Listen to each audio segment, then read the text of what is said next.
Y finalmente, ¿qué hacer cuando ya nuestro sistema colapsa y no tenemos métodos diagnósticos o no hemos tenido la capacidad de responder a los métodos diagnósticos como sucede en cualquier epidemia? Y ahora ya sabemos que existen grupos de alto riesgo de morirse, que son gente joven, no son las personas mayores de 65 años, sino son gente joven, y esta es la lista que hay.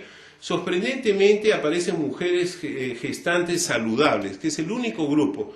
El doctor Gómez ha presentado datos en el Perú donde 10% de ellos aparentemente no tienen un factor de riesgo, pero es bueno que se revise estas historias porque aparecen siempre alguna condición mórbida no reconocida, por ejemplo el síndrome de Down, que aparece como un elemento importante. Sorprendentemente, adicionalmente, los pacientes con VIH-Sida no los hemos visto afectados, y esto no aparece en casi ningún país y nos llama la atención. Nosotros en el hospital tuvimos que hacer que los pacientes no vinieran todas las semanas a recoger las medicinas, pero de todas maneras es un elemento importante.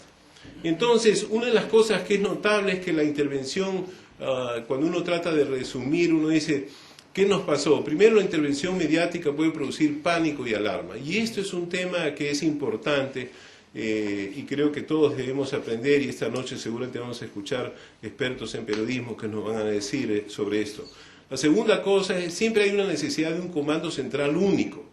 Yo creo que lo que pasó con Anthrax en Estados Unidos y lo que pasó en Argentina nos señala claramente que no hubo un comando. Hay un ministro de salud que decía una cosa, el ministro de la provincia decía otra cosa, el otro ministro decía otra cosa y los políticos iban por la cuarta cosa. Y entonces crearon una confusión en la población no sabía qué hacer. Y esto podría haber sido uno de los elementos importantes. Hay que reducir el protagonismo de los políticos y las personas no conocedores del tema que crean confusión. Y finalmente, reconocer que cuando hay un solo laboratorio este puede colapsar. Y es importante que se deben usar todas las capacidades nacionales para el diagnóstico, sean públicos, sean privados, sean la seguridad social. Yo creo que este es un elemento importante. Se debe hacer un control adecuado de las medicinas y para eso deben ser prescritas bajo receta médica, pero no hacer un control centralizado con procesos burocráticos muy lentos. Este centralismo siempre es dañino en el momento de una epidemia. Y comento esto porque seguramente vamos a tener epidemias muy pronto y debemos aprender mucho de esta lección. Las máscaras comunes quirúrgicas son adecuadas porque había toda una presión para conseguir estas máscaras caras que además no son cómodas de manejar. Cerrar los colegios, hasta ahora la información es adecuada siempre que sea en el preciso momento. Hay que tratar a los pacientes de alto riesgo aún sin tener un diagnóstico definitivo y fortalecer la educación de la higiene en la población joven es importante. Por supuesto, yo quisiera terminar con dos elementos adicionales. Por primera vez la gente comienza a discutir la importancia de la neumonía en los niños del sur del Perú. O sea, en el Perú más niños se mueren de neumonía cada año, pero nunca la gente ha tenido un mayor impacto.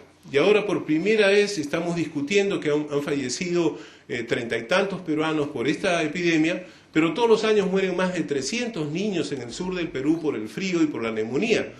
La tasa de vacunas contra neumococo y contra hemófilos es increíblemente baja. Casi ningún niño de esa zona ha sido vacunado.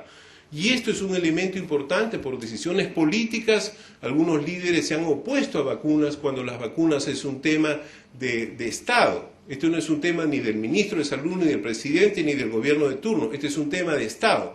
Y eso significa que todos los peruanos tenemos el derecho y la obligación de tener vacunas gratuitas. Y por años hemos peleado por esta situación y por eso es que estos niños deberían ser prevenidos.